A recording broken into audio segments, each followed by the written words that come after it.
सिद्धाणम् ॐ ह्रीं नमो आयर्याणम् ॐ ह्रीं नमो उवज्झायाणम् ॐ ह्रीं नमो लोये सब्बसाहूणम् ॐ ह्रीं नमो अर्हन्ताणम्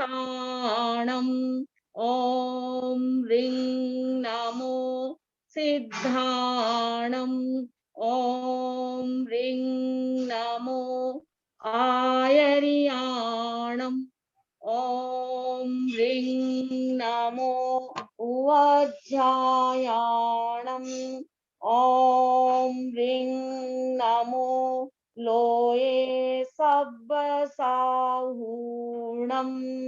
ॐ ह्रीं नमो अर्हन्ताणम् ॐ ह्रीं नमो सिद्धाणम् ॐ ह्रीं नमो आयर्याणम् ॐ ह्रीं नमो उवज्झायाणम् ॐ ह्रीं नमो लोये सब्बसाहूणम्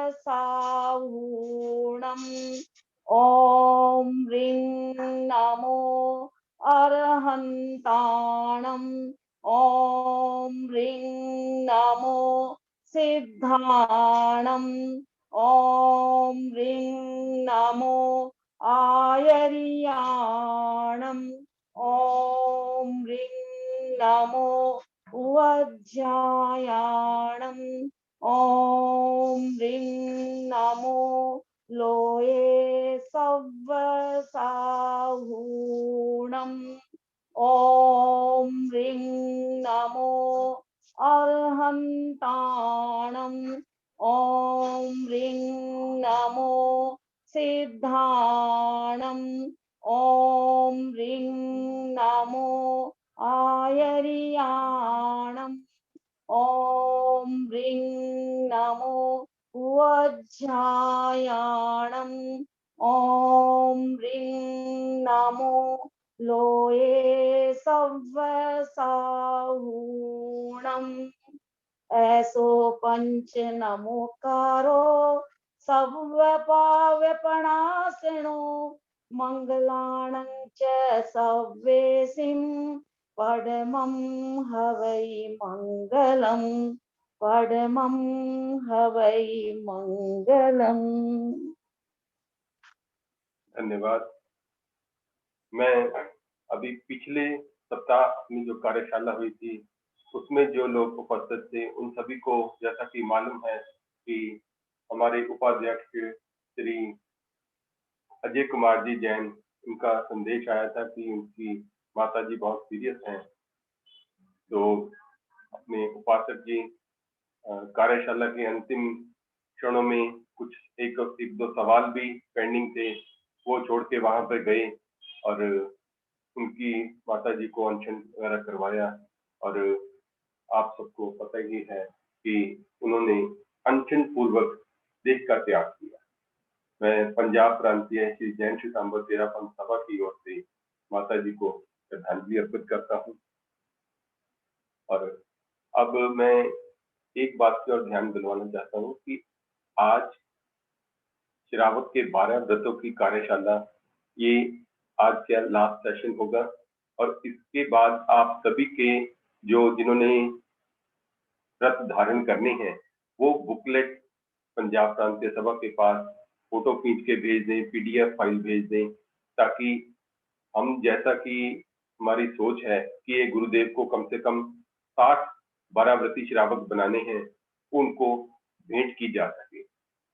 और इसके अलावा एक मेरी रिक्वेस्ट और है कि सभी अपना अपना वीडियो ऑन रखें, क्योंकि जो वक्ता हैं उनको पता लगे कि सामने किसी को हम बता रहे हैं, ना कि कंप्यूटर से ही बात कर रहे हैं।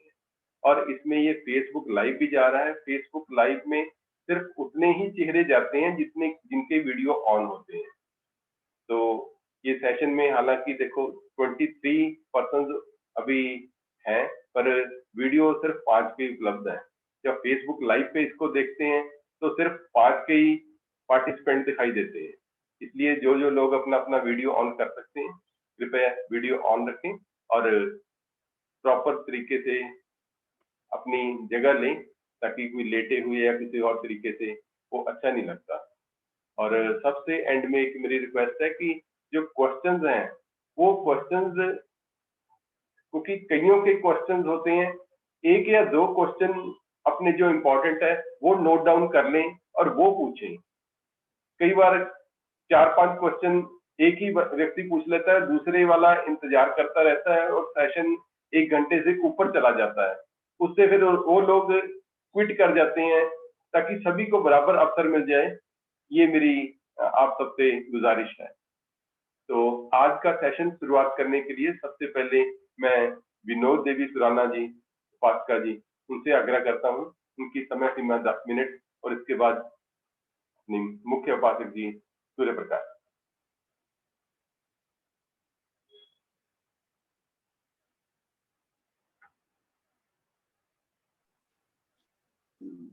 भगवान महावीर के चरणों में बंधन, महातपस्वी आचार्य महाश्रमण जी के चरणों में बंधन, उपासक श्रेणी के राष्ट्रीय संयोजक श्रीमान सूर्य प्रकाश जी श्याम सुखा, पंजाब सभा के अध्यक्ष तथा मंत्री महोदय एवं इस जूम मीटिंग में जुड़े हुए सभी श्रावक श्राविकागण सादर जय जिनेन्द्र।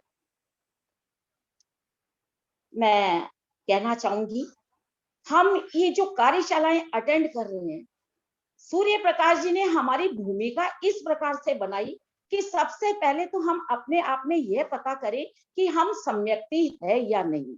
तो हमने सम्यक्त को जाना, सम्यक्त के बाद में हमने हमारी जीवन शैली को जाना कि क्या हम जीवन शैली हमारी अपने जैन के अनुरूप जी पा रहे हैं या नहीं जी पा रहे हैं।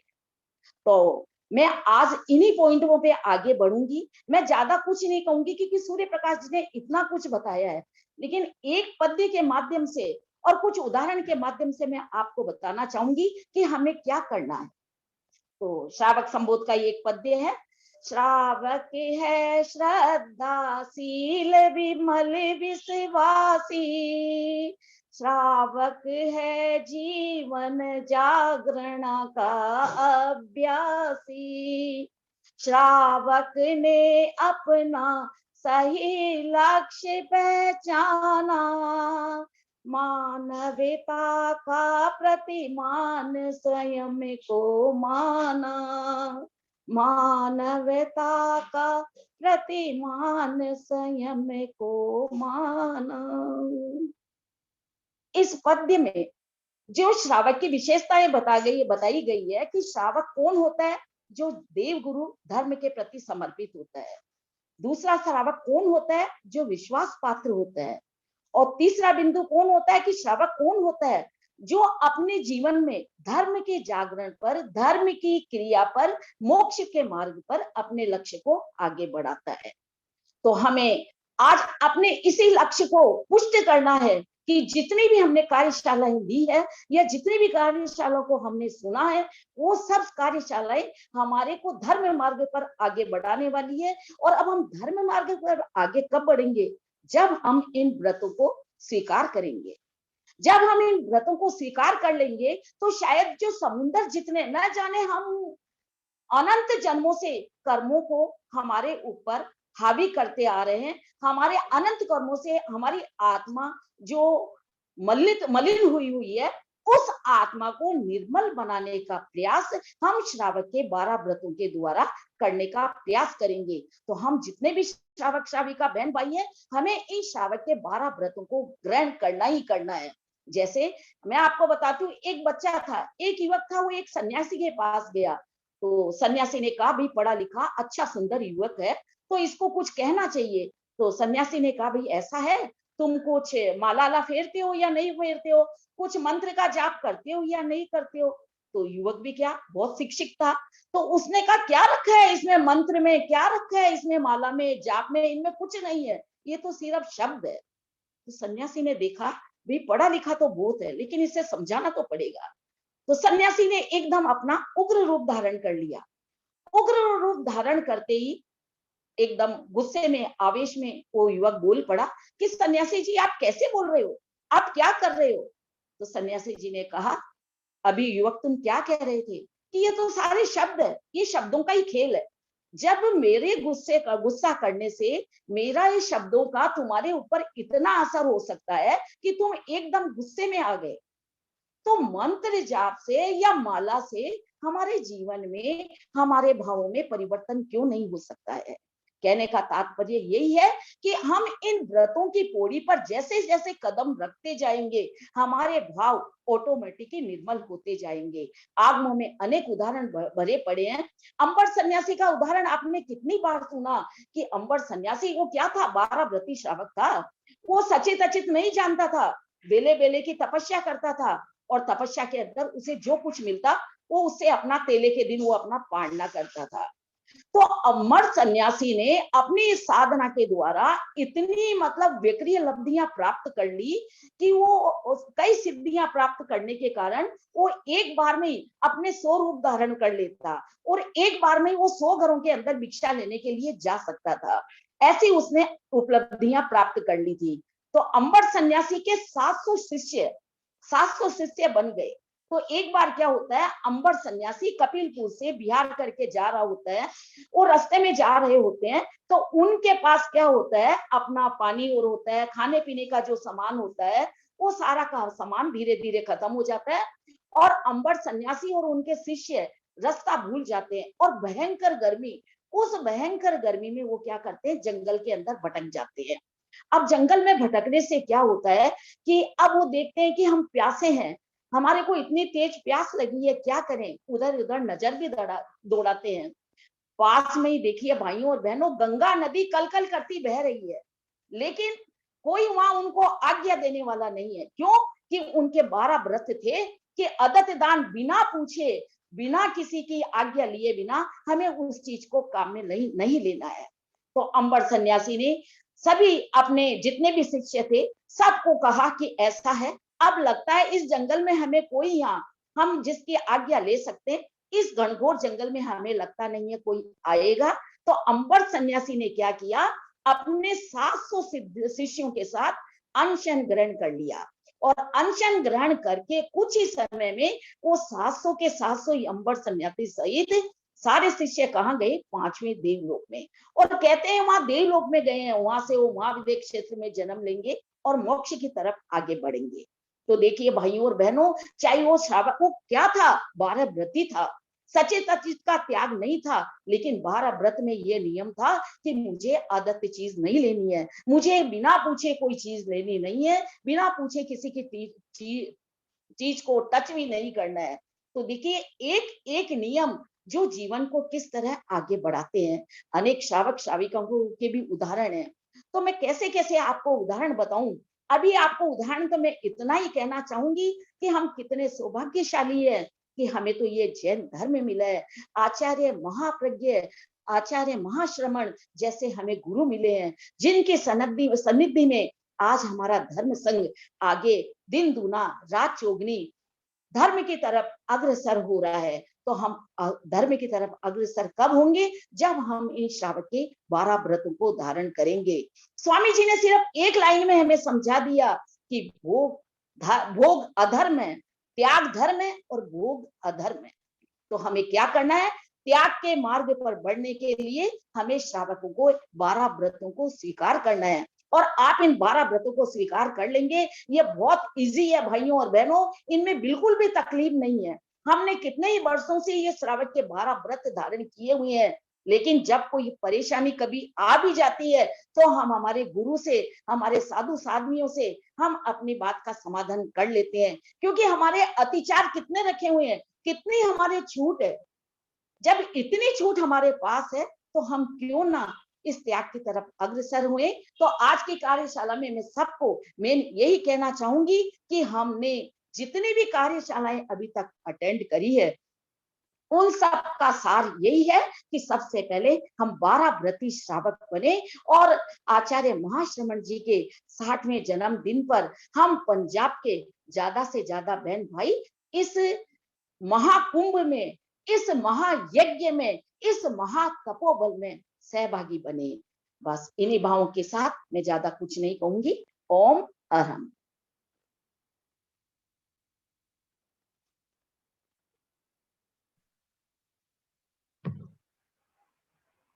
ठीक है जी। हाँ ठीक।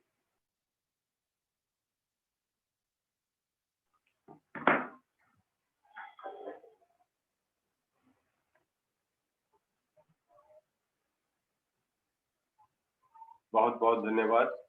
अब मैं रिक्वेस्ट करता हूँ उपासक श्रेणी के राष्ट्रीय अध्यक्ष श्री सूर्य प्रकाश शास्त्री जी से कि वो आगे के सेशन शुरू करें।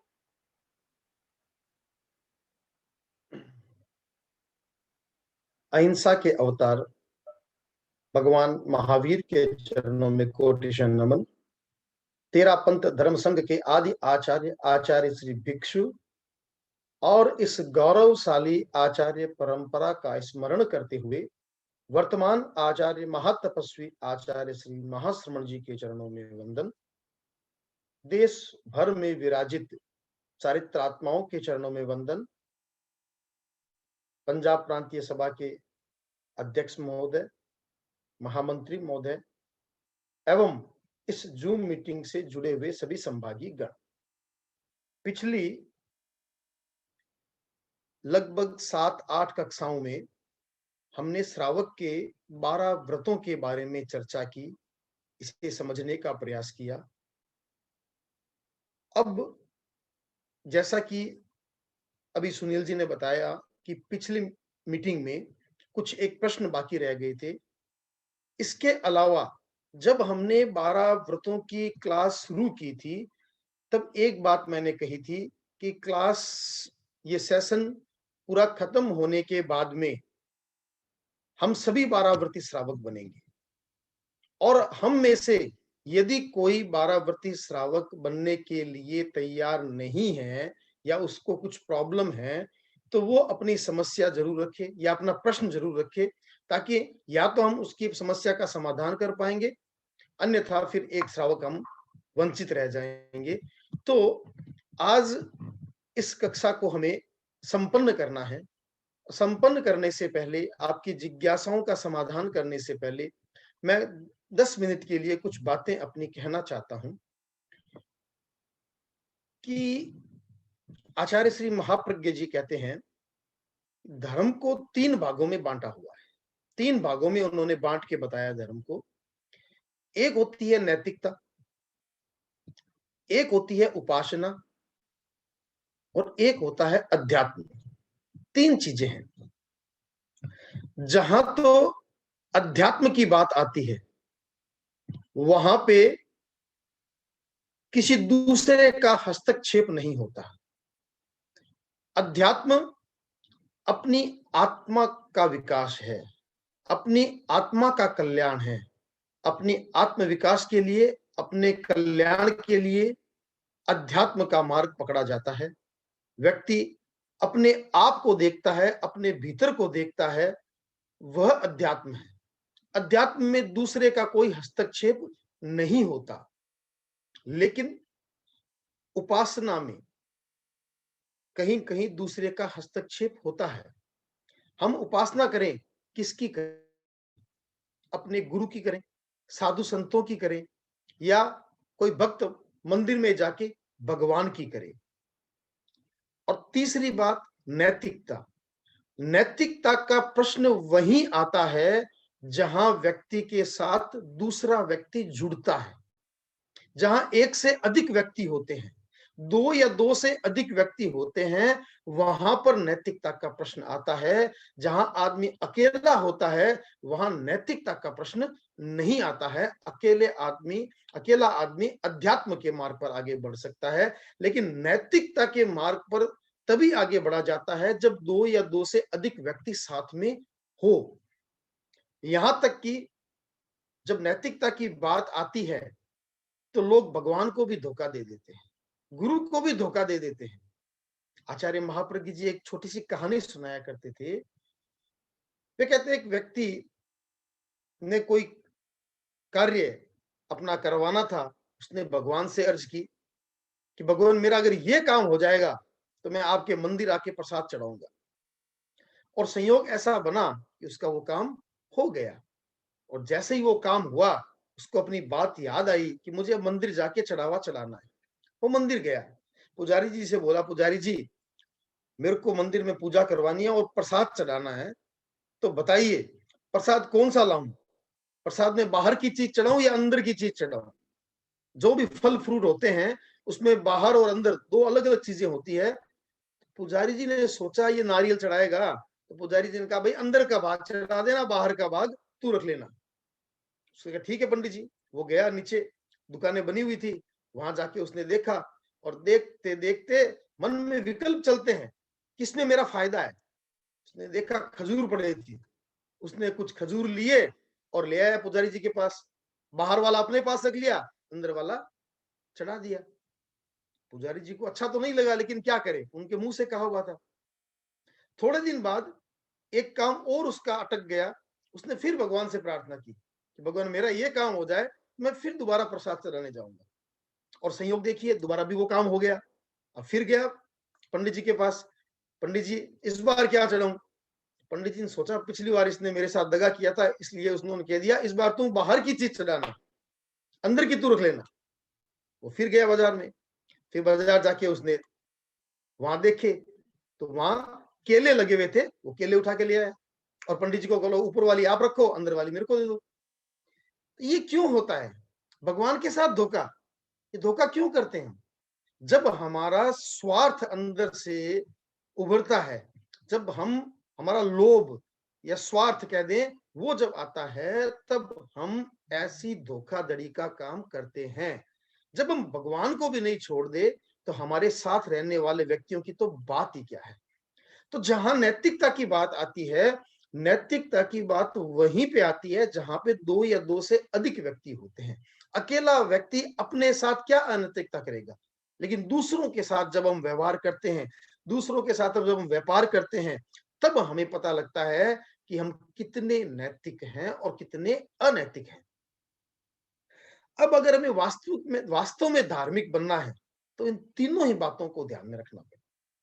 हमें अध्यात्म की ओर भी ध्यान रखना है, अपने आप को देखना है, अपनी आत्मा का कल्याण करना है और आत्म विकास में आगे बढ़ना है, आत्मा का विकास करना है। दूसरा, हमें उपासना को भी ध्यान में रखना है। हमें अपने गुरुओं की, साधु संतों की उपासना करनी है, लेकिन उस उपासना में कोई छल कपट नहीं करना, शुद्ध उपासना करनी है।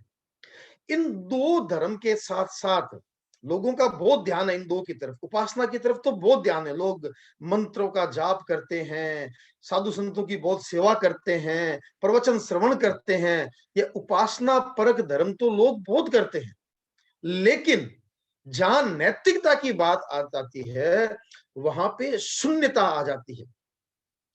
और आचार्य श्री महाप्रज्ञ जी तो कहते थे नैतिकता से शून्य ये जो धर्म है, ये कैसा धर्म है जहां नैतिकता नहीं, वो धर्म कैसा?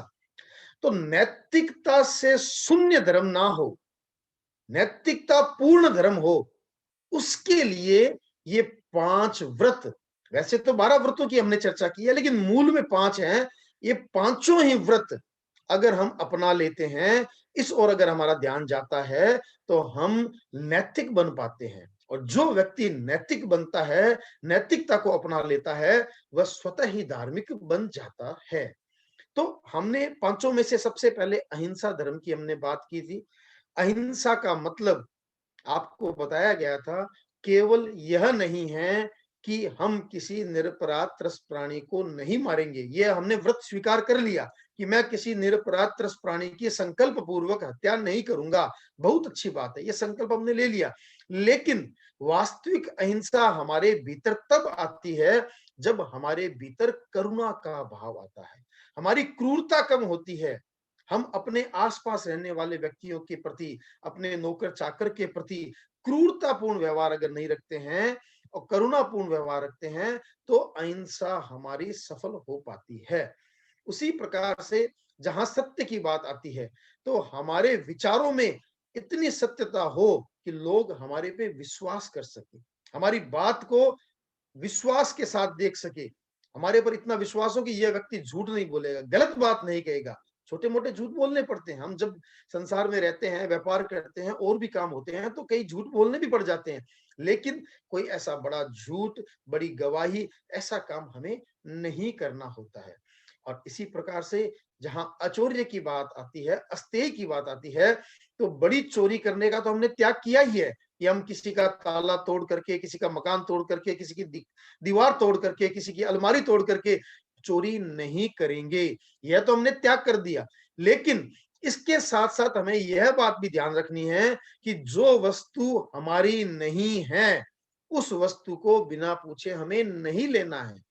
हमें अपनी आत्मा का विकास करना है, और आत्मा का विकास तभी हो पाएगा, गुणों का विकास तभी हो पाएगा जब इस ओर हम आगे बढ़ेंगे।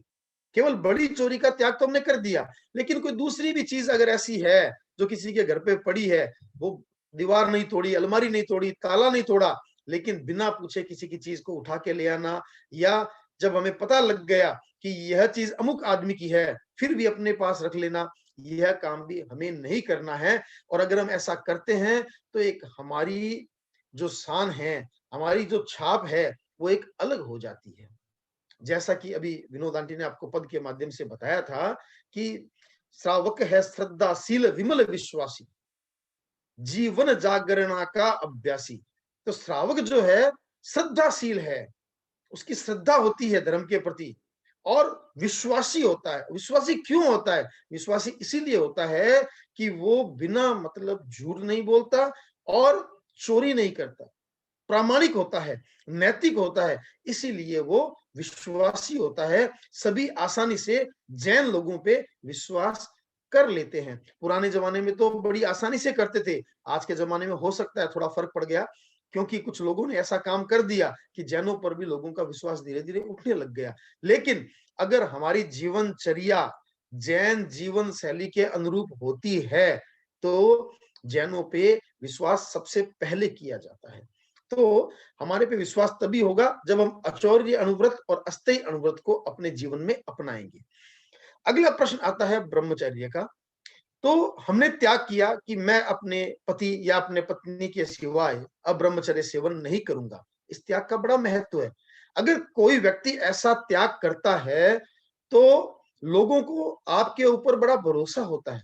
लोग ऐसा समझते हैं कि ये व्यक्ति नैतिक है, इस व्यक्ति के अंदर नैतिक मूल्यों की स्थापना है, इसने व्रतों को स्वीकार किया है, तो यहाँ पे हमारी बहन बेटियां सुरक्षित होती है। तो इससे आपकी सामाजिक प्रतिष्ठा बढ़ती है और आपका नैतिक मूल्यों का विकास भी होता है। और पांचवा है इच्छा परिमाण। जो व्यक्ति अपने इच्छाओं का परिमाण कर लेता है, इच्छाओं का सीमाकरण कर लेता है, इच्छाओं को मर्यादित कर लेता है, उस व्यक्ति के भीतर लोभ की भावना धीरे धीरे कम हो जाती है। क्योंकि जब व्यक्ति ने एक सीमा कर ली, तो उसके बाद उसका लोभ ज्यादा उद्दीप्त नहीं रहता, लोभ सोया हुआ रहता है। हमारा हमारा जो कसाई है, उस कसाई को 4 भागों में बांटा गया है: क्रोध, मान, माया, लोभ। इन चारों का जो जनक है, चारों का जो जन्मदाता है, वो कौन सा है? वो लोभ है। चाहे क्रोध आ रहा है, चाहे अहंकार आ रहा है, चाहे व्यक्ति माया करता है, इन सब के पीछे जो बैठा हुआ है, वो लोभ है। लोभ के कारण ही ये सब बातें होती है। और अगर हम लोभ का उपशम कर लेते हैं, लोभ को सुला देते हैं, तो संभव है कि हमारे बाकी 3 शत्रु क्रोध, मान, माया भी हो सकता है कम हो जाए, वो भी उनका भी उपशमन हो सकता है। तो लोभ का उपशमन इच्छा परिमाण से संभव है। जो व्यक्ति अपने इच्छाओं का परिमाण कर लेता है, जिस व्यक्ति के भीतर विसर्जन की भावना जागृत हो जाती है, और जिस व्यक्ति का ममत्व भाव कम हो जाता है, आसक्ति कम हो जाती है, अनासक्त चेतना का जिसका विकास हो जाता है, वो व्यक्ति अपने लोभ को कम कर पाता है। और जो व्यक्ति लोभ को कम कर पाता है, तो समझ लीजिए उसके तीनों और बाकी कसाय भी कम हो पाते हैं। तो इस प्रकार से अगर हम नैतिक बनना चाहते हैं, प्रामाणिक बनना चाहते हैं, तो नैतिक और प्रामाणिक बनने के लिए इन व्रतों को हमें अपनाना चाहिए। इन व्रतों की बड़ी महत्ता है, बड़ा महत्व है, और मुझे ऐसा नहीं लगता कि किसी भी व्रत को स्वीकार करने में आपको कोई आपत्ति हो सकती है। अब अगर आपको कोई आपत्ति है तो आप अपनी जिज्ञासा रख सकते हैं, या इन 12 व्रतों के संबंध में आपका कोई प्रश्न है तो वो प्रश्न भी आप रख सकते हैं। मैं कोशिश करूंगा कि आपके इस जिज्ञासा का समाधान दे पाऊं, या कोई आपकी ऐसी समस्या है तो उसका समाधान दे पाऊं। लेकिन आज हम जितने भी लोग जुड़े हुए हैं, या फेसबुक पे या यूट्यूब पे जो भी लोग इसे देख रहे हैं, तो अधिक से अधिक संख्या में हम श्रावक के 12 व्रतों को स्वीकार करके पंजाब प्रांतीय सभा के इस उपक्रम में उन्हीं के अध्यक्ष श्रीमान केवल कृष्ण जी को या महामंत्री श्री सुनील जी को वो फॉर्म भर के आप भेज दें, ताकि गुरुदेव के चरणों में हम भेंट दे सकें। अब आप भाइयों बहनों में से जिसकी भी कोई जिज्ञासा हो, कोई समस्या हो, कोई प्रश्न हो, तो आप पूछ सकते हैं, मैं उसका समाधान देने का प्रयास करूंगा। ओम अरहम।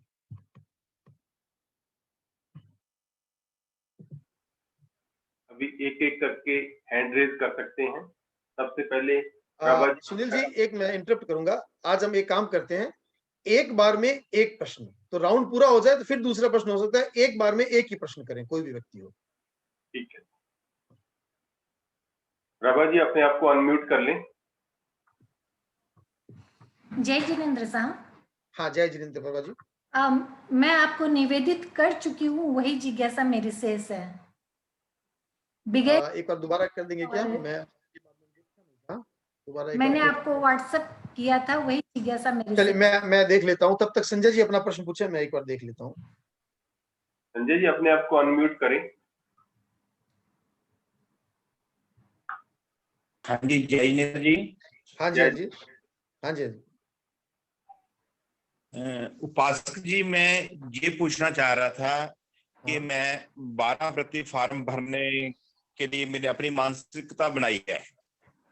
हाँ जी, हाँ जी। लेकिन मेरी जिज्ञासा है, मैंने आपसे पहले भी पूछा था कि हमारा जो बिजनेस है वो ईंट भट्टों का है। हाँ जी, हाँ जी। वहाँ आरंभ है। हाँ जी, हाँ जी। भी क्या फिर उससे मैं फॉर्म में कैसे भरूं? मैं फॉर्म में नहीं, तो आपका अगर वो बिजनेस है, आप उसका आगार रख लीजिए।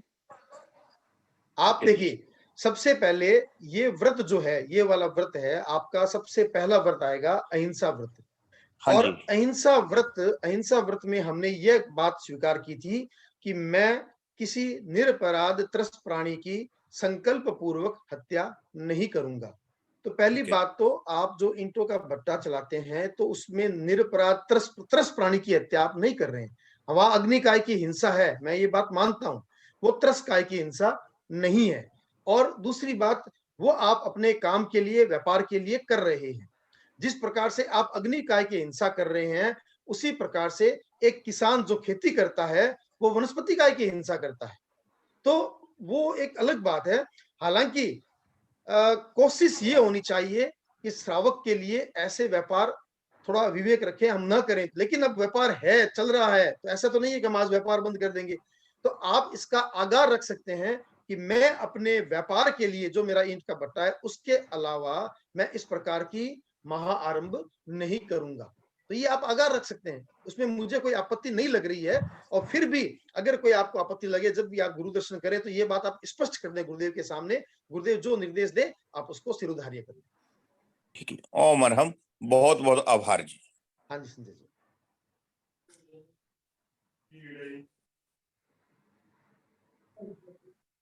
प्रभा जी, आपका एक ये प्रश्न है क्या? ये मेरी जिज्ञासा देशावकाशिक व्रत के संदर्भ में यही था क्या आपका? जी। इसमें आपने लिखा है, नवकारसी का नियम लिया हो और क्षयोपशम से पोरसी करने का सामर्थ्य हो, तो नवकारसी और पोरसी दोनों ही प्रतिदिन किस प्रकार कर सकते हैं? कृपया समाहित कर उपकृत करें। आभार और क्षमा याचना। देखिए प्रभा जी, ये जो प्रश्न है आपका, अब मैं ये कहूं कि मैंने 1 मिनट का त्याग भी लिया है खाने का, 2 मिनट का त्याग भी लिया है, 3 मिनट का त्याग भी लिया है, 4 मिनट का त्याग भी लिया है, 5 मिनट का त्याग भी लिया है, ऐसे करते करते 60 मिनट का त्याग भी लिया है। तो जब मैंने 60 मिनट का त्याग ले लिया तो 1 से लेके 59 तक तो उसके अंदर आ गए। अब इनको मैं अलग अलग गिनूंगा तो ये तो काम चलेगा नहीं। अगर आपने नौकारसी की है तो आपको नौकारसी कीजिए, अगर आपको नौकारसी के बाद में पोरसी की और एक्सटेंड कर दिया उसको, आपको लगा मैं नौकारसी होगी लेकिन मेरे को पोरसी तक करना है, आपने पोरसी का त्याग कर दिया तो आपको पोरसी का फल मिलेगा। नौकारसी उसके अंदर अपने आप ही समाहित हो गई। जो व्यक्ति बेला करता है उसका तो उपवास अपने आप ही हो गया। नहीं, मेरे को ये पूछना था कि जब मैं नौकारसी नहीं करके पोरसी करने लगी हूँ, तो क्या उसमें मेरा व्रत भंग का दोष लगेगा? नहीं, जब आप उसके वो पूछ ऊपर रही करने हूँ। लगे, देखिए आपने चिंतन किया या आपने एक व्रत लिया कि मैं महीने में एक उपवास करूंगी, आपने एक ये व्रत स्वीकार कर लिया कि मैं महीने में एक उपवास करूंगी। अब आपको लगा उपवास का क्या करना, उपवास तो हर व्यक्ति करता है, मैं बेला करती हूँ, तो आपने हर महीने बेला करना शुरू कर दिया, तो आपका उपवास का व्रत भंग थोड़ी हुआ है। उपवास का व्रत भंग थोड़ी हुआ है। उपवास से ज्यादा जब कर रहे हैं तो उपवास का व्रत भंग नहीं हुआ। हमारे उपासकों में भी, उपासकों में आपको उदाहरण देके बताऊं, अभी हमारे उपासकों में एकासन की बारियां चलती है, 9 बारियां एकासन की चलती है, 6 बारियां उपवास की चलती है। कई बार कई व्यक्तियों का फोन आता है, कई उपासकों का फोन आता है कि उपासक जी आज 13 है और मैं 13 को उपवास करता हूं वैसे तो, लेकिन मेरी आज एकासन की बारी आ गई, तो क्या मैं एकासन की जगह उपवास कर लूं? तो एकासन की जगह उपवास कोई कर ले, इसमें क्या आपत्ति है? एकासन में तो एक बार खाया जाता है और उपवास में तो बिल्कुल भी नहीं खाया जाता, तो वो तो ऊपर की बात हो गई ना। तो जहां ऊपर की बात हो जाती है तो उसके अंदर अपने आप समाहित हो जाती है, उसमें कोई आपत्ति नहीं है, उसमें कोई दिक्कत नहीं। एक्चुअली वही समझना था कि वो व्रत नहीं खंडित होगा ना। नहीं नहीं नहीं, खंडित नहीं होगा। और एक ऑडियो भेजा था मैंने विजय के संबंध में, वो मैं देख लूंगा, चलो वो भी देख लूंगा। अभी कोई किसी का प्रश्न है तो पहले वो देख लेते हैं। जिस किसी ने प्रश्न पूछना हो अपने आप को अनम्यूट कर ले या हैंड रेज कर दे, मैं अनम्यूट कर दूंगा। क्वेश्चन है। जय जिनेन्द्र, मैं रेखा गोलछा कलकत्ता से। हाँ बोलिए। जैसे ये विज्ञ वर्जन करते हैं तो उसमें पापड़ और खिचिया वगैरह खा सकते हैं? पापड़ खिचिया कौन सा विज्ञ है? उसमें तेल लगता है ना? तेल लगाना नहीं है फिर। तो पापड़ और में तो ऑलरेडी तेल लगा हुआ रहता है। नहीं नहीं नहीं, वो नहीं, ऊपर से तेल नहीं लगा। अच्छा, तो ऐसे तो हम रोटी बनाते हैं तब उसमें भी वो मेरी बात फले। समझिए, मेरी बात समझिए कि जब आपका विज्ञ का त्याग किया हुआ होता है तो क्या आप सब्जी नहीं खाते हैं क्या? तो बिना तेल की सब्जी खाते हैं? नहीं, मेरी बात समझिए, कुछ चीजें ऐसी होती है जो तेल घी से बनी हुई होती है, लेकिन फिर भी वो विज्ञ के रूप में नहीं आती है। विज्ञ के रूप में तो घी तेल आप ऊपर से यूज करते हैं वही आता है। ऐसा नहीं है, जैसे अब भुजिया फ्राई किया हुआ रहता है तो वो नहीं खाते हैं विज्ञ में। वो कढ़ाई विज्ञ होता है। हाँ, तो वो जैसे वो तेल में फ्राई है तो विज्ञ में नहीं खाते हैं वो। अच्छा, तो इसको मैं आपको ज्यादा क्लियर कर दूंगा, लेकिन जहां तक मेरा को लगता है ऐसा कुछ नहीं है कि हम कोई तेल में कोई हल्की फुल्की कोई तेल लगा हुआ है किसी में या कोई चीज बनी हुई है और उसको विज्ञ में वर्जन, वैसे मेरे हिसाब से नहीं होता है। बाकी और मैं ज्यादा आपको के साधु संतों से चर्चा करके ज्यादा बता पाऊंगा। ठीक है, थैंक यू। हाँ, ओम आराम। वैसे अभी अभी हमारा प्रश्न 12 व्रतों से संबंधित है, तो मेरा आपसे निवेदन यही रहेगा कि 12 व्रतों से संबंधित आप प्रश्न करें। कि अगर आपके प्रश्न नहीं आते हैं तो मुझे ऐसा लगता है कि सारे के सारे व्यक्ति जो जुड़े हुए हैं वो 12 व्रत स्वीकार करने के लिए अपनी सहमति प्रदान कर रहे हैं। अन्यथा आपने जिज्ञासा या आपकी कोई समस्या है वो पूछने का प्रयास करें। ठीक है, थैंक यू, सॉरी। नहीं कोई बात नहीं, सॉरी की बात नहीं है, आपने प्रश्न किया, अच्छी बात है, कोई समाधान ही हुआ है, वो कोई दिक्कत नहीं है। ठीक है। जय जिनेन्द्र जी। हाँ जय जिनेन्द्र जी।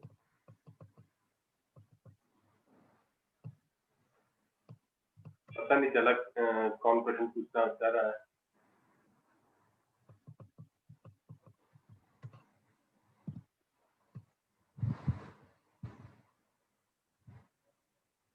चलो अगला व्यक्ति प्रश्न पूछ ले।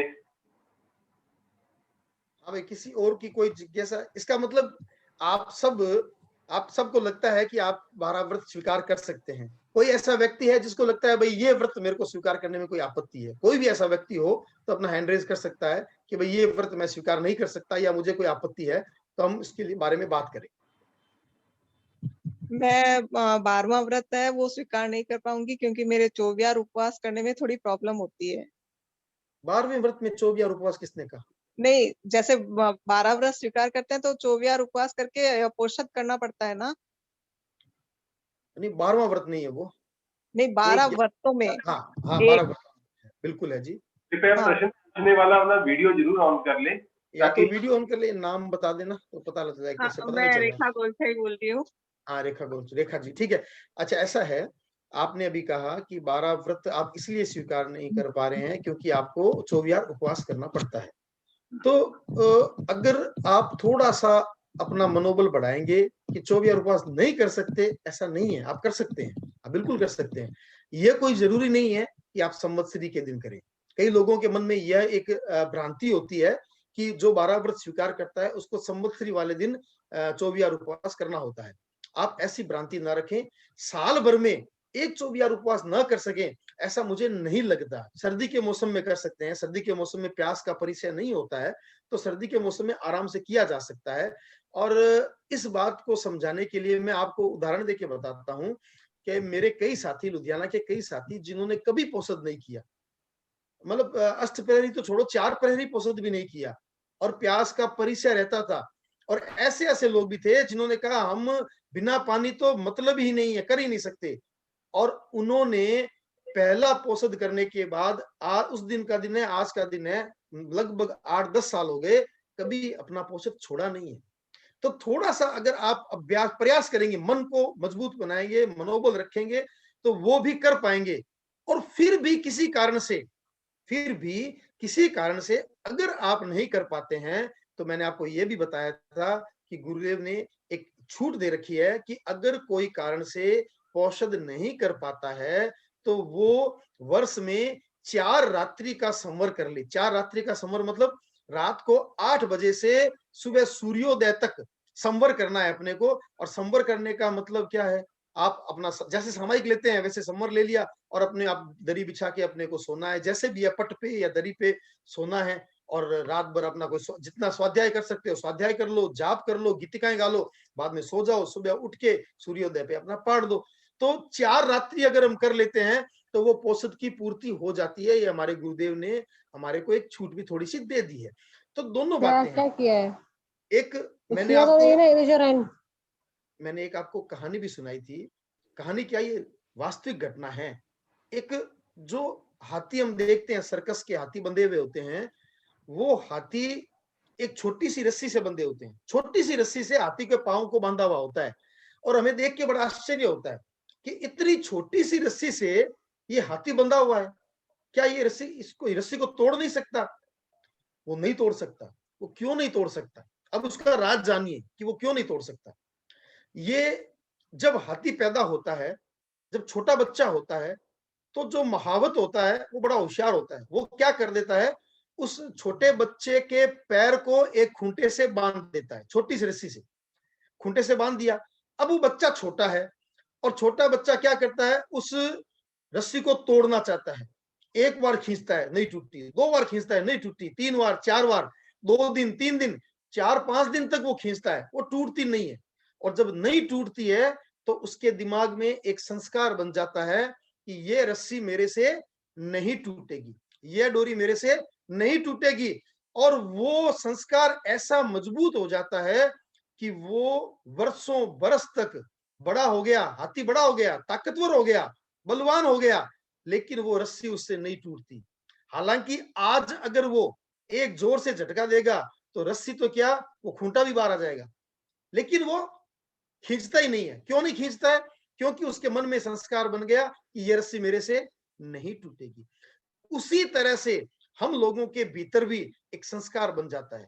उपवास मेरे से नहीं होता और 24 तो बिल्कुल भी नहीं होता, ये भी मेरे से नहीं होता, रात्रि भोजन त्याग भी मेरे से नहीं होता। ये क्यों, हम क्यों कहते हैं? सब कुछ हो सकता है, लेकिन अंदर एक संस्कार बन गया, ये मेरे से नहीं होगा। एक दिन करके तो देखो, और करने के बाद आप कहोगे ये तो इतना आसान था, ये तो मैं बिल्कुल कर सकता हूं। तो देखिए, आप ये भावना मत रखिए, आप पॉजिटिव सोचिए और पॉजिटिव सोच करके व्रतों को स्वीकार कीजिए। और अगर बाई चांस वर्ष भर में ना हो तो आपके सामने एक विकल्प भी है कि आप 4 रात्रि संवर भी कर सकते हैं। अगर उसके बावजूद भी आपको दिक्कत लगे तो फिर आप चिंतन कर सकते हैं, अन्यथा मैं तो यही कहूंगा कि आप जरूर इन व्रतों को स्वीकार करें। Thank you Omram. हाँ, और सुनीता जैन है, उनका कोई प्रश्न है? जय जिनेंद्र, मैं सुनीता जैन बात कर रही हूँ, शिमोगा कर्नाटका से। अभी आपने बताया कि जैसे 4 संवर कर सकते हैं, तो उसका टाइमिंग वही होगा का? रात को 8 बजे से सूर्योदय टाइमिंग वही होगा? 8 बजे से लेट नहीं करना और सूर्योदय से पहले नहीं पाड़ना। अगर आप 6 बजे ले लेते हैं, 7 बजे ले लेते हैं, कोई आपत्ति नहीं है, लेकिन 8 बजे से बाद में नहीं। गुरुदेव ने एकदम स्पष्ट लिखा है, रात को 8 बजे से लेके सुबह सूर्योदय तक कम से कम इतना करना है। उसको बढ़ा सकते हैं आप, घटा नहीं सकते। ओ मैडम, आभार। अगला व्यक्ति अपना प्रश्न पूछे। रश्मि जैन लुधियाना का प्रश्न था। रश्मि जैन, रश्मि जी अपना प्रश्न। हाँ जी, जय जिनेंद्र जी।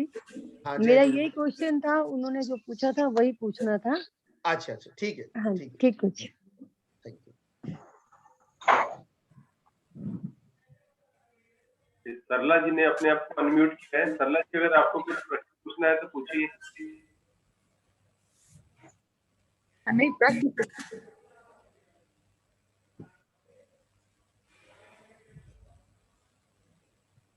और व्यक्ति को कोई सवाल है? उपासक जी, हाँ जी। मैं ये पूछना चाहता हूँ, जैसे ये पोषक उपवास का व्रत है, अब गुरुदेव ने तो आसान कर दिया, अभी 4 रात्रि अपन संवर करके इसको पूरा कर सकते हैं। मान लो वो नहीं होता तो फिर ये 11 व्रतधारी श्रावक रहेगा उसके उपरांत। देखिए, 11 व्रतधारी, 10 व्रतधारी, 9 व्रतधारी सभी तरह के हो सकते हैं, लेकिन जो महत्व 12 व्रतों का है, 12 व्रतधारी श्रावक का है, वो तो वही है। परिपूर्ण तो परिपूर्ण है। एक तो लड्डू पूरा मिले खाने को और एक आधा मिले। आप कौन सा लेना चाहेंगे? आप देख लीजिए। पूरा तो पूरा ही होता है। हाँ, ये तो है। हाँ, ठीक है। ओम मैडम। इसके अलावा कोई प्रश्न किसी का कोई हो तो? मेरे को लगता है प्रश्न तो पूरे हो गए।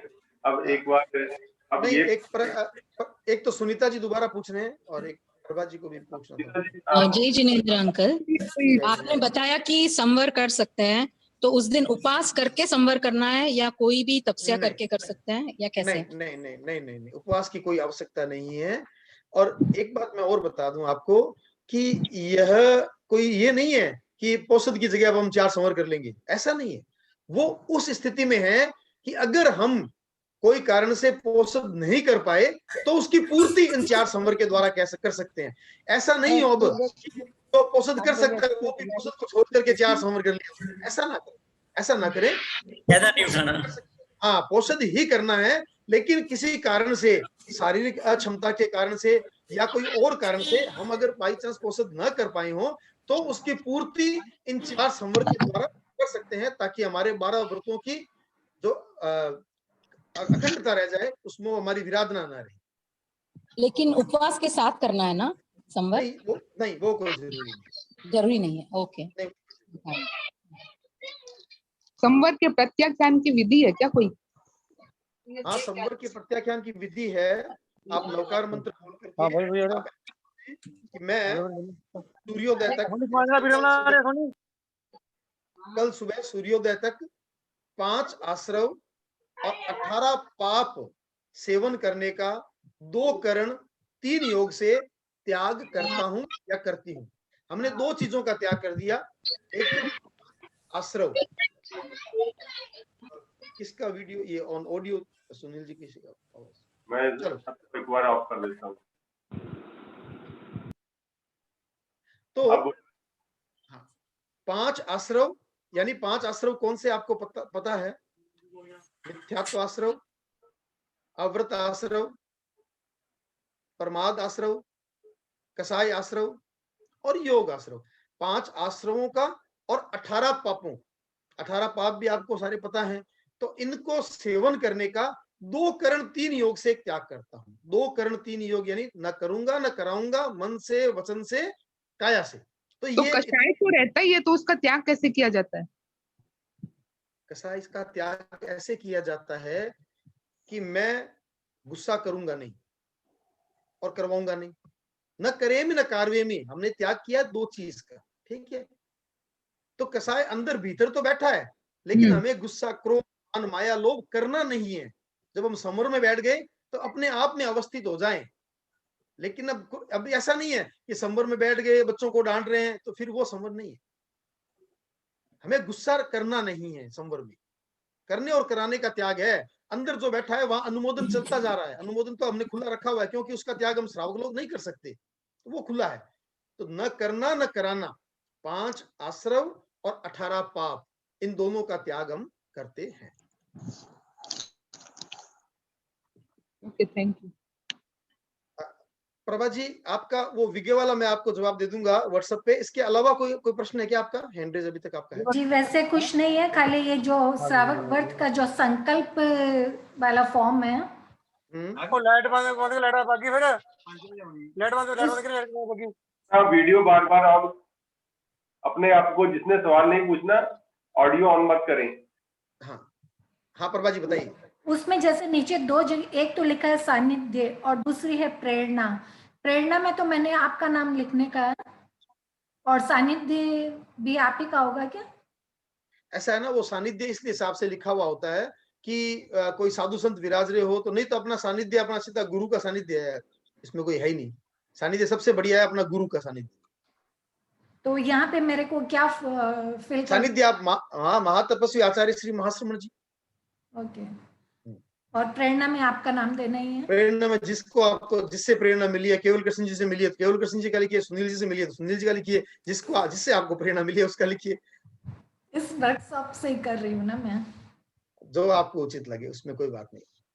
ठीक जी, आप विजय का मेरे को बता दोगे ना तो फिर। हाँ, वो मैं उसमें है ना आपका, मैं देख के पूरा वीडियो सुन के ऑडियो आपका मैं बता दूंगा आपको। और नहीं तो मैं अभी पूछ लेती हूँ अगर टाइम हो तो। ऑडियो पे आपको उसको जवाब दे दूंगा मैं आपको। मेरे को विज्ञा का हो सकता है थोड़ा देखना भी पड़े, क्योंकि विज्ञा का बहुत ज्यादा काम मेरा नहीं पड़ता है, तो मैं आपका प्रश्न देख के और आपको उसका उत्तर दूंगा। आभार साहब का। सुनील जी, कोई और प्रश्न किसी का हो तो देख लीजिए। अभी और किसी का नहीं है। अब तो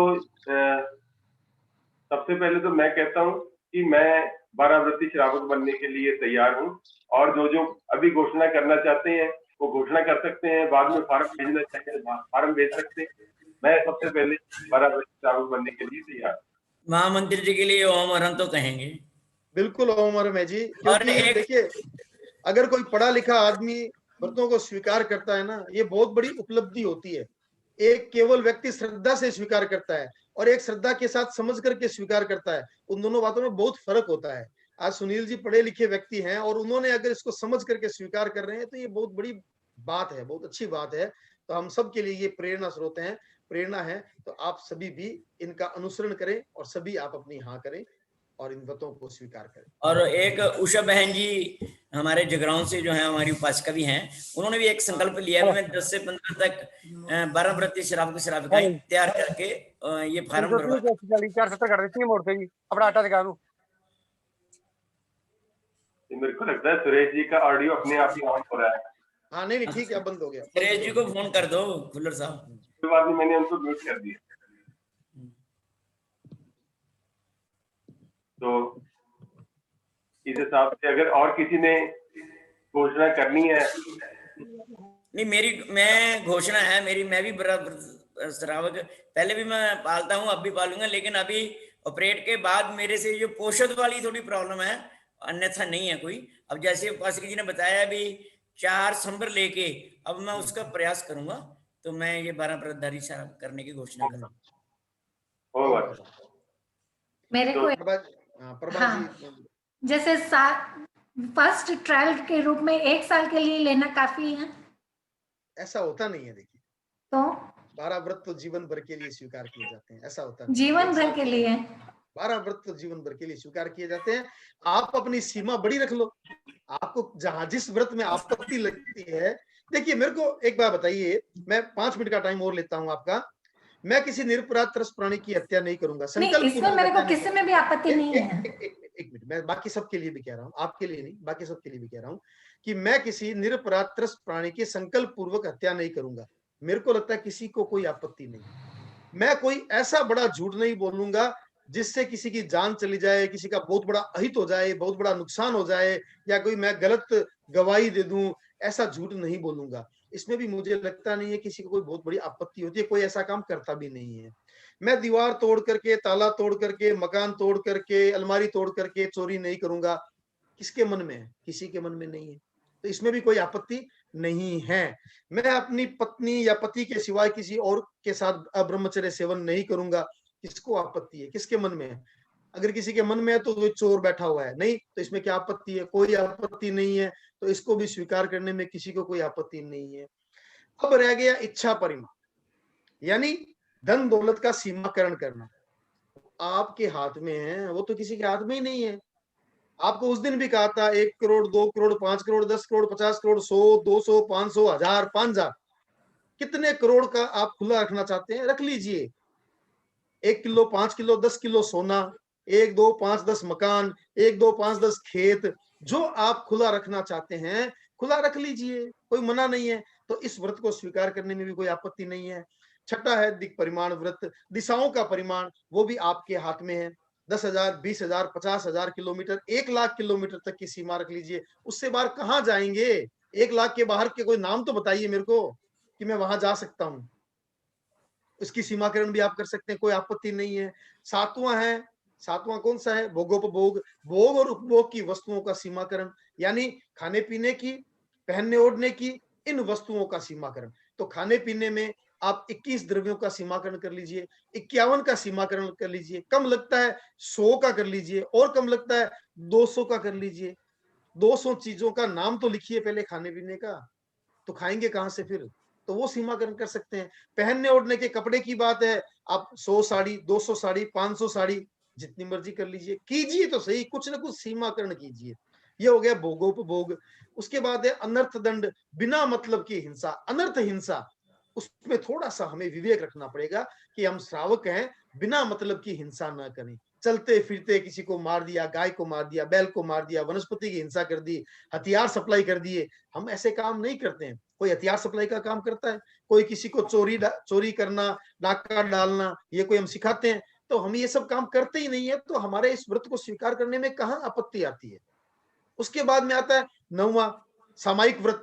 भाई सामायिक का अभ्यास करना है तो हम लोग तो करते ही हैं, हम में से काफी लोग तो रोज करते हैं, रोज नहीं तो सप्ताह में 1 तो कम से कम करते ही हैं, शनिवार के सामायिक करते हैं, और 1 नहीं तो 15 दिन में 1 कर लीजिए, महीने में 1 कर लीजिए, इतना तो हम कर ही सकते हैं। तो एक सामायिक का व्रत है, यानी हमें एक सामायिक करने का अभ्यास करना है। वो कोई जरूरी नहीं है कि रोज करना है, रोज का कोई जरूरी नहीं है, आप एक अभ्यास करना है, रोज करें, साप्ताहिक करें, पाक्षिक करें या मासिक करें, लेकिन कुछ ना कुछ सामायिक अवश्य करें। ये हो गया 9वां। 10वां है छोटे छोटे त्याग, नौकारसी, पोरसी, 1 घंटे का त्याग, 2 घंटे का त्याग, एकाशन करना, आयम्बिल करना, उपवास करना, ये सारे के सारे देशावकाशिक व्रत में आते हैं। ये हम सब करते हैं, ये तो हम रोज ही करते हैं। छोटे छोटे त्याग तो हम कर ही सकते हैं। रात को सोने से पहले त्याग कर लो कि सुबह 5 बजे तक, 6 बजे तक मेरे को 4 आहार का त्याग या 3 आहार का त्याग है, या खाना खा के 1 घंटे का त्याग कर लो, या उपवास हम करते ही हैं, कभी कभी नौकारसी कभी कभी करते ही हैं। तो छोटे छोटे त्याग तो हम करते ही रहते हैं। तो ये देशावकाशिक व्रत हो गया। 11वां व्रत है पोषदोपवास व्रत, जिसकी चर्चा मैं आपके सामने कर चुका हूं। और 12वां व्रत है अपना व्रत पूरा करना, साधु संतों को शुद्ध आहार बहराना, शुद्ध वस्तुओं का दान देना, और यह भी हम करते ही रहते हैं। तो कौन सा ऐसा व्रत है जो हमें लगता है कि हम जीवन भर के लिए नहीं कर सकते? हाँ, सीमा कितनी करनी वो आप अपना सोच लीजिए। अभी आपको लगता है कि मैं 1000 करोड़ रख लेती हूँ, और आपको 2 साल बाद लगे नहीं 1000 तो बहुत ज्यादा था, अब मैं 500 कर लेती हूँ। फिर आपको लगे नहीं 500 भी ज्यादा है, मैं 100 करोड़ कर लेती हूँ। उसको धीरे धीरे घटा सकते हैं, लेकिन त्याग हमें जीवन भर का ही लेना पड़ेगा। 12 व्रतों को जीवन भर के लिए स्वीकार करना। जय जिनेंद्र, जय जिनेंद्र। हाँ हाँ जी, जय जिनेंद्र। सूर्य बाबू, एक प्रश्न मेरा है कि अभी हम मतलब ये श्रावकी 12 व्रत की जो कार्यशाला, आपसे बहुत कुछ हमने सीखा भी है, और मैं भी 12 व्रत को समझाने का प्रयास कर रही हूँ। उसमें ज्यादा मेरे सारी मिंदर मार्गी लेडीज ज्यादा है। तो उन्होंने मेरे को क्वेश्चन किया, मतलब अहिंसा के ऊपर ही। मैंने कहा आप मंदिर में जाते हैं तो फूलों के बिना उनकी पूजा होती नहीं है, तो कहते हैं कि भी हम इसको मतलब फूलों के बिना तो हम पूजा कर नहीं सकते हैं, तो इसमें आप ये बताइए फिर क्या हमारा अहिंसा अणुव्रत खंडित होता है क्या?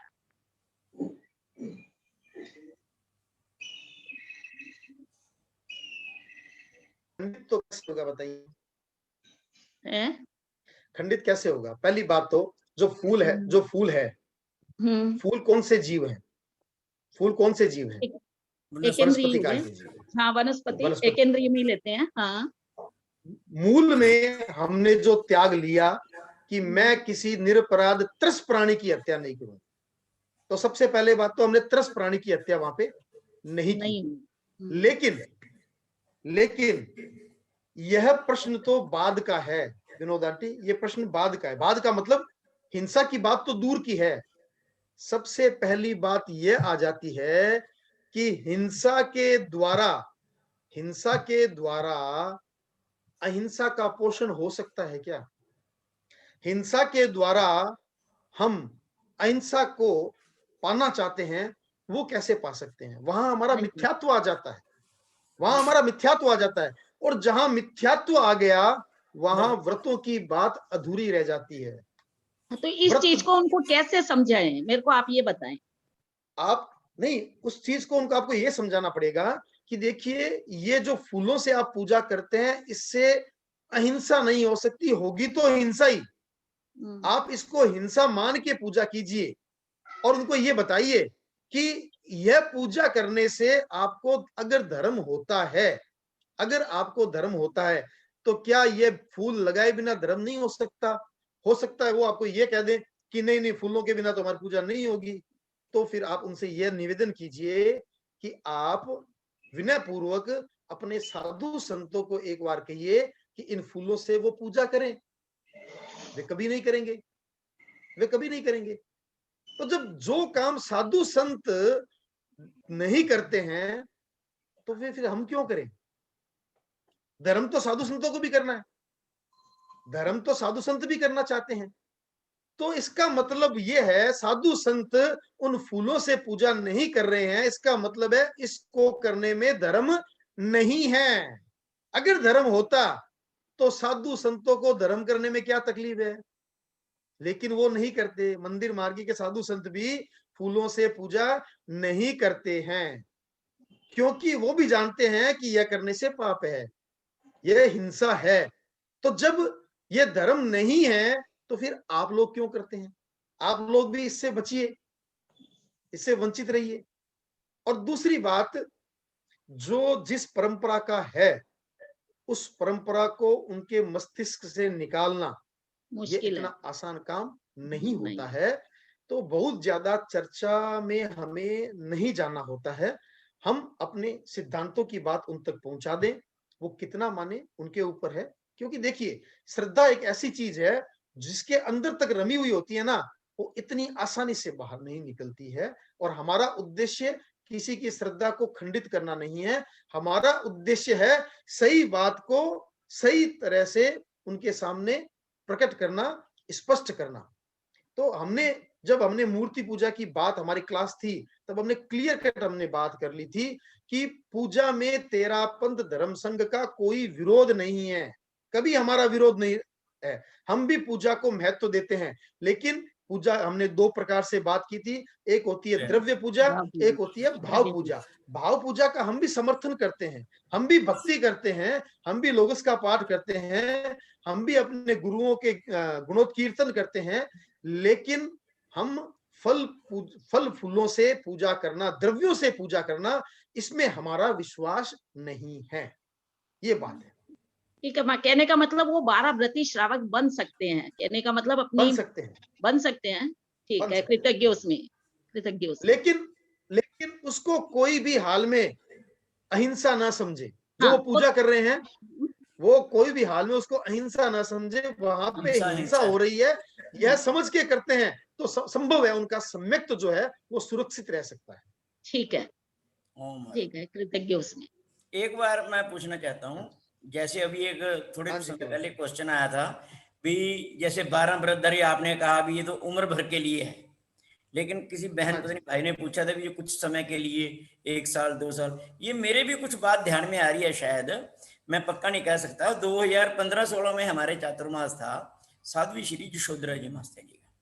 मेरे को लगता है उस समय उन्होंने कुछ पुस्तकें भराई थी भी, अभ्यास तौर पे भाई कोई 1 साल के लिए 2 साल के लिए इसको करके देखो, क्योंकि वो पुस्तक भरी हुई मेरी अभी मेरे पास पड़ी है। ठीक है, अब ये कहाँ तक ठीक है मेरे कुछ ध्यान में नहीं है, आप कृपया इसको अच्छी तरह से विस्तार से जानकारी करें। जैसे देखिए केवल कृष्ण जी, मैंने आपको ये कहा, अगर कोई एक व्रत स्वीकार करता है तो एक व्रती, 2 तो 2 व्रती, 3 तो 3 व्रती, 11 तो 11 व्रती और 12 तो 12 व्रती, वो तो ठीक है। बात यह है 12 व्रती श्रावक वही कहलाएगा जो 12 व्रतों को जीवन भर के लिए स्वीकार करेगा। अब अगर किसी व्यक्ति ने इन्हीं 12 व्रतों को 1 साल के लिए स्वीकार कर लिया तो उसमें गलत क्या है?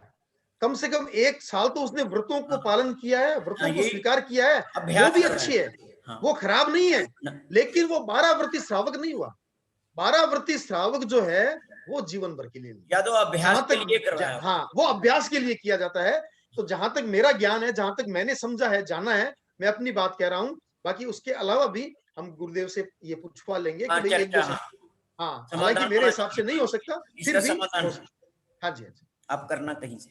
हाँ जी, लास्ट जब मदुरई में चतुर्मास हुआ था, उनमें सत्यन जी महाराज का था, समता श्री जी, उन्होंने साल भर के लिए करवाया था और बोले जैसे एक बार 7 बार के लिए कर लो, फिर समझ में आए तो वापस हर साल जैसे चिमचरी के दिन रिपीट करने का, उस टाइप से उन्होंने करवाया। वो अभ्यास के हिसाब से होता है। लेकिन 12 व्रतों को जो स्वीकार करते हैं ना, तो आप देखिए जो आपको पुस्तिका दी गई है, जो फॉर्म दिया गया है, उसमें कहीं लिखा है क्या मैं 1 साल के लिए कर रही हूँ, 2 साल के लिए? उसमें कुछ नहीं लिखा है। इसका मतलब क्या है कि जिसने स्वीकार कर लिया, स्वीकार कर लिया। गुरुदेव के पास जो जाएंगे वो अभ्यास वाले नहीं जाएंगे, वो जीवन भर के लिए जो करेंगे वही जाएंगे। थोड़ा सा इस बात का आप देख लीजिए, फिर भी खुलासा और कर दूंगा अगर आपको मेरे को कोई दूसरी बात। मैं व्रत लेना स्वीकार करना चाहती हूँ, लेकिन एक बार आजीवन के लिए नहीं, थोड़े समय के लिए कि एकदम पक्का मेरा हो जाए, उसके बाद आजीवन। आप जैसा आपको उचित लगे वैसा करें, जैसा उचित लगे वैसा करें। इस बात की आप चर्चा करना कहीं उपासक जी। हाँ जी, हाँ जी, मतलब जरूर लोगों आप कंफर्म करके अभ्यास के लिए भराओ, चलो भी वो 1 साल 2 साल 5 साल। मेरी बात, एक बात समझिए, आचार्य भिक्षु ने बात कही है, जहां त्याग है वहां धर्म है, जहां भोग है वहां अधर्म। व्रत धर्म है, अव्रत अधर्म है। तो जितना जितना हमारा व्रत है वो धर्म ही है, चाहे हम साल भर के लिए करें, 6 महीने के लिए करें, 1 महीने के लिए करें, जितना जितना हम व्रतों को स्वीकार करेंगे वो धर्म ही है। लेकिन बात जहां 12 व्रती श्रावक की आती है तो वो संभवतः जीवन भर के लिए लेते हैं, तभी वो 12 व्रती श्रावक कहलाते हैं। यह बात जहां तक मुझे ध्यान है वो स्पष्ट है। फिर भी मैं अपना कोई ऐसा जिद नहीं है मेरा, मैं फिर भी आगे से पूछ के आपको कंफर्म कर दूं। मैंने 12 जो बुकलेट है वो इस चैट बॉक्स में डाल दी है। हाँ। जिनको भी अभी नहीं मिली या दोबारा जिसको दरकार है वो यहाँ से डाउनलोड कर ले। और अगले हफ्ते कार्यशाला एक नए विषय पर होगी। अभी कोई ऐसा इंप्रेशन ना जाए कि आज ये लास्ट क्लास है। ये श्रावक के 12 व्रत उसके सीरीज की लास्ट क्लास है। अगले हफ्ते उसी समय पर नए विषय पर चर्चा होगी। तो मेरे ख्याल से पाठक जी अब मंगल पाठ का समय हो गया है। हाँ, और कोई और किसी एक बार और कोई पूछ लो, किसी का कोई प्रश्न हो तो ठीक है, नहीं तो फिर अब इसको अपन। जय जिनेंद्र। जय जिनेंद्र जी। हाँ जय जिनेंद्र जी। हाँ मैं रेखा बोल रही हूँ। एक गई हुआ कार्यशाला में जो संथारा की बात हो रही थी, जो उनका संथारा हुआ या नहीं? हाँ संथारा हुआ था, सागारी संथारा हुआ था, ऑक्सीजन के आगार से उनका संथारा हुआ था और लगभग 4.5 घंटे का, सुनील जी 4.5 घंटे का आया था। 8:45 बजे उनका, हाँ लगभग 4.5 घंटे संपन्न हो गया। लगभग 4.5 घंटे का संथारा। अच्छा, तो वही प्रत्याख्यान किया था तो पूरा करना था। हाँ वो हो गया था जी, पूरा हो गया था। अब देखिए मैंने ये बुकलेट खोली है, उसमें सबसे पहला पॉइंट जो लिखा हुआ है ना, वो यही लिखा हुआ है, आजीवन निरपराध त्रस्त प्राणी का संकल्प पूर्वक वध करने का त्याग, आजीवन। तो ये जो स्वीकार किया जाता है आजीवन ही किया जाता है। वो सबसे पहला पॉइंट ये सबको अपने चैट बॉक्स में डाली हुई है, तो ये उसी में दिया हुआ है। फिर भी एक बार आप सारे ये बुक जो डाली हुई है उसको आप पढ़ लें और पढ़ करके आप देख लें। इसीलिए तो मैं बुकों को मंगवाना चाहता हूँ कि सब आदमी ठीक बात है, समय से उसको जब भी चाहे पढ़ लें। ये देखिए जी, मैंने स्क्रीन शेयर कर दी है।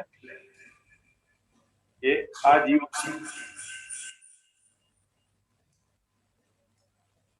दिखाई दे रही है जी, आजीवन वाली। हाँ जी, हाँ ठीक है, जानकारी के लिए 3 पेज पे है। हाँ जी, हाँ जी। केवल जी जय जिनेंद्र जी, अशोक जी कोई प्रश्न पूछ रहे हैं? जय जिनेंद्र, एक प्रश्न था। एक मिनट, अशोक जी। हाँ अशोक जी बोलिए। किसी को शुगर का पेशेंट हो और उसने वो व्रत स्वीकार कर रखा हो, तो पोस्टोपास वाला वो कैसे होगा उसमें अगर हो जाए उसके बाद में? अगर किसी ने पहले से श्रावक के 12 व्रतों को स्वीकार किया हुआ है और अब कोई शारीरिक अस्वस्थता के कारण या शारीरिक अक्षमता के कारण वो पोषद नहीं कर पा रहा है, तो जैसा पहले बताया गया कि 4 रात्रिकालीन संवर आप कर सकते हैं। उसमें शुगर वाले को भी कोई आपत्ति नहीं आती, किसी को कोई आपत्ति नहीं आती है। रात को 8 बजे से सुबह सूर्योदय तक 4 संवर करने हैं और 4 संवर कर लेते हैं तो पोषद की पूर्ति हो जाती है। और उसके बावजूद भी कई बार ऐसी स्थिति होती है कि रात्रिकालीन संवर भी नहीं हो सका, तो हमारा नियम है कि 12 व्रती श्रावक को साल में एक बार गुरु से प्रायश्चित लेना होता है, आलोचना लेनी होती है। तो गुरुदेव आलोचना दिलाते हैं, तब स्पष्ट कर दें कि गुरुदेव इस बार मेरे 12 व्रतों में पोषद वाला काम इस शारीरिक अक्षमता के कारण नहीं हो पाया, तो गुरुदेव उसका प्रायश्चित दिला देते हैं। तो प्रायश्चित लेके हम उसको वापस आराधक बने रह सकते हैं।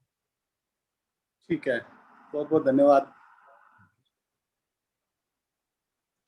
एक प्रश्न था। हाँ, कि जैसे 12वां व्रत है कि साधु को जैसे शुद्ध आहार देना, तो इसमें प्राय देखा जाता है कि जैसे महाराज पधारेंगे तो थोड़ा हड़बड़ कर दे खाना बनाने में, या कोई भी चीज में हड़बड़ करके जल्दी जल्दी करके, या महाराज के लिए भी ये बना लें, तो उसमें तो फिर 12 व्रत में दोष लग जाएगा। देखिए, प्राय आप रोज दोपहर को 2 बजे खाना खाते हैं, 1 बजे खाना बनाते हैं। आज आपको पता लगा कि महाराज गोचरी पधारेंगे और आपने 11 बजे खाना बना लिया, तो वो तो शुद्ध खाना नहीं, शुद्ध आहार नहीं। शुद्ध आहार, वो शुद्ध आहार नहीं है। जहां जहां मैंने 3 चीजें बताई थी आपको पिछली बार, चित्त, वित्त और पात्र, 3 चीजें मैंने आपको बताई थी, एकदम स्पष्ट परिभाषा बताई थी। जहां इन तीनों चीजों का संयोग होता है वहां हमारा 12वां व्रत पूरा होता है, अन्यथा 12वां व्रत पूरा नहीं होता है। पहला है चित्त। चित्त का मतलब हमारी भावना, हमारी साधु संतों को देने की भावना, हमारे भीतर वो भाव होने चाहिए कि कोई साधु संत पधारे और मैं उनको कुछ शुद्ध आहार या शुद्ध वस्तु उनको बहराऊं। पहली बात है चित्त। दूसरा है वित्त। वित्त का मतलब जो चीज बहराऊं वो शुद्ध होनी चाहिए, वो मेरे लिए होनी चाहिए, साधु संतों के लिए बनी हुई नहीं होनी चाहिए। जो मेरे लिए, मेरे उपयोग के लिए बनी है वो चीज बहराऊं और शुद्ध बहराऊं, वो होता है वित्त। और तीसरी चीज है पात्र। पात्र में मैंने 2 भाग करके बताए थे, एक सुपात्र और एक कुपात्र।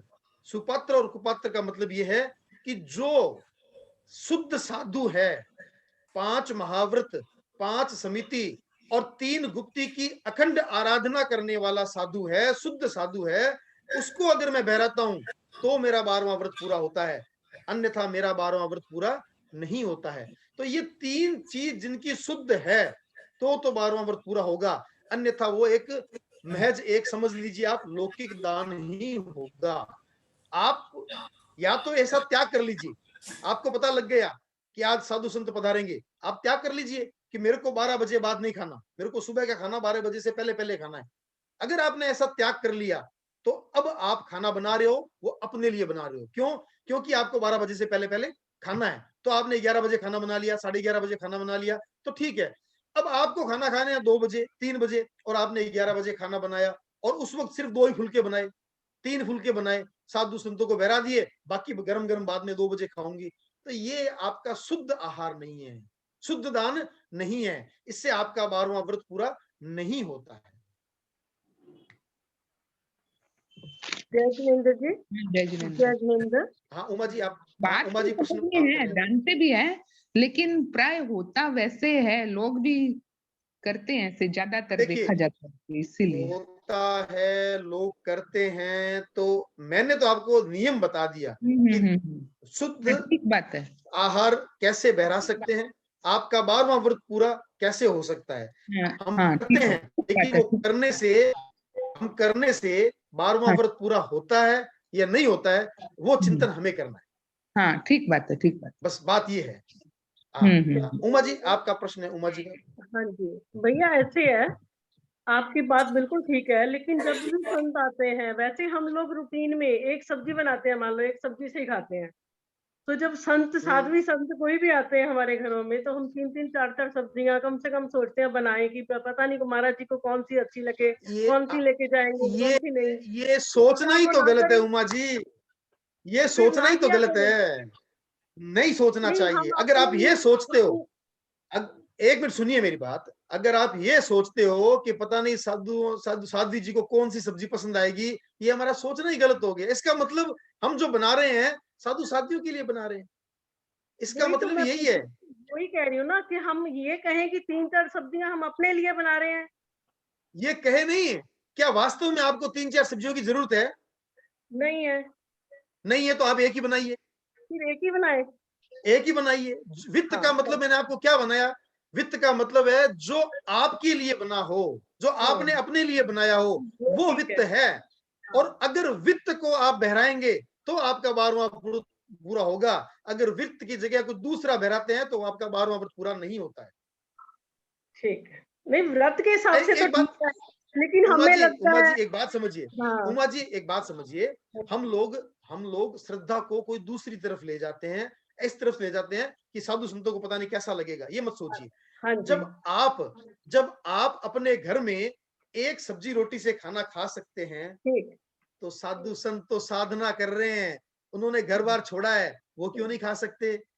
और अच्छा, आपके पास तो एक ही है, लेकिन साधु संत तो 4 घरों में जाते हैं, हो सकता है उनको तो 4 भी मिल जाए, हो सकता है उनको तो 5 भी मिल जाए। अगर साधु ये सोचने लग गए कि मुझे ये खाना है, ये खाना है, उनकी साधना देखिए, उनकी साधना में हमें सहयोगी बनना है, उनके साधुपनों में हमें सहयोगी बनना है। और हम सहयोगी तभी बन पाएंगे जब उनका साधुपना शुद्ध पले, और शुद्ध पालने के लिए हम गोचरी शुद्ध कराएं। इस बात का विवेक रखें, हम ध्यान रखें। ठीक है, आपके हिसाब से तो ठीक है, लेकिन हमें यही लगता था कि वो अच्छा नहीं लगेगा कि एक ही सब्जी है या 2 ही सब्जी है, बस यही है। जहां आत्मा के कल्याण की बात में, वहां पे अच्छा बुरा नहीं होता, वहां सही और गलत होता है। हम सही करें, बस सही करें। धन्यवाद। एक बात पूछना चाहता हूँ, जैसे हम कुछ समय के लिए त्याग करते हैं, जैसे अभी हमने 1 घंटे का 3 आहार का या 4 आहार का त्याग कर लिया, उसके बाद समय हमारा और बढ़ जाता है, जब हम त्याग नहीं खोलते, हमने देखा अब घड़ी में भी 2 घंटे हो गए, क्या फिर हम ये बोल सकते हैं कि मेरा बीता हुआ काल साथ में लेकर के मैं और 10 मिनट आगे बढ़ा लूं, उसका समय मेरे साथ जुड़ेगा?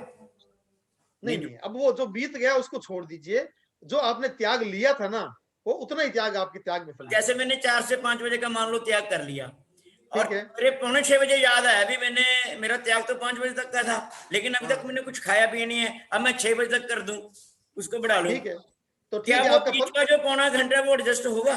नहीं, 15 मिनट का, 15 मिनट ही होंगे। त्याग 15 मिनट का ही होगा, लेकिन इस पौने घंटे में आपको निर्जरा जरूर हुई है। निर्जरा क्यों हुई है? क्योंकि फिर भी आपने सहन किया है, भूख को सहन किया है, वहां निर्जरा हुई है, लेकिन त्याग सिर्फ 15 मिनट का है। ठीक, ओम। सुनील जी संपन्न करें अब इसको। हाँ बिल्कुल संपन्न करें। और एक पिछली बार रतनलाल जी की रिक्वेस्ट आई थी कि पंजाब में गोजरी के में आने वाले किसी टाइम में चर्चा की जाए, उसके मार्गदर्शन और ज्यादा किया जाए। आज के सवालों से मेरे को भी लगता है कि और मार्गदर्शन की जरूरत है। आप देख के अगली बार या उससे अगली बार इस विषय को अवश्य लें और सम्यक्त के लिए भी थोड़ा हम लोगों को जागृत करें। सम्यक्त के भूषण, दूषण, लक्षण, ये क्लास तो अपनी हो चुकी है, सबसे पहले यहीं से स्टार्ट की थी अपन ने, सबसे पहले यही शुरू की थी। थोड़ा थोड़ा चलो फिर कभी और हाँ कोई बात नहीं और लेंगे। तो अगले संडे फिर कोई नए विषय के साथ आप तैयार रहें। कोई नया विषय हम लेंगे अच्छा सा, जो हमारे जीवन में रूटीन में काम आता हो, ऐसा विषय कोई हम लेंगे।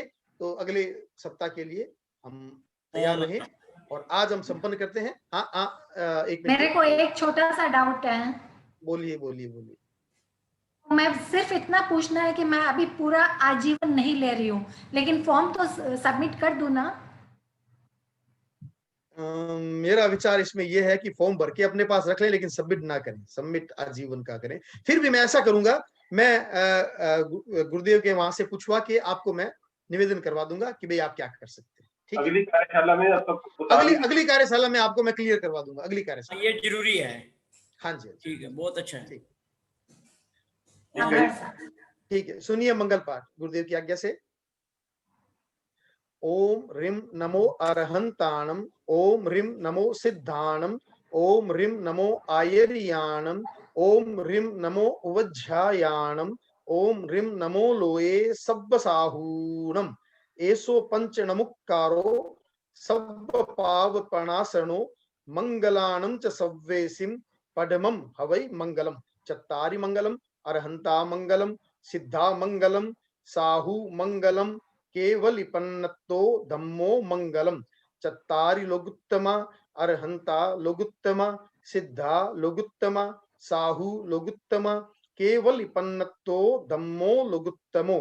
चत्तारि शरणं पवज्जामि, अरहंते शरणं पवज्जामि, सिद्धे शरणं पवज्जामि, साहू शरणं पवज्जामि, केवलिपन्नतं धम्मं शरणं पवज्जामि। चारु शरणा सगा और न सगो कोय, जे कोई भव्य प्राणी आदरे, अक्षय अमर पद होय। विघ्न हरण मंगल करण स्वाम भिक्षुनो नाम, गुण ओलख समरण किया, सरे अचिंत्या काम, सरे अचिंत्या काम, सरे अचिंत्या काम। जय जय ज्योति चरण, जय जय महाश्रवण। ओम राम। ओम ओम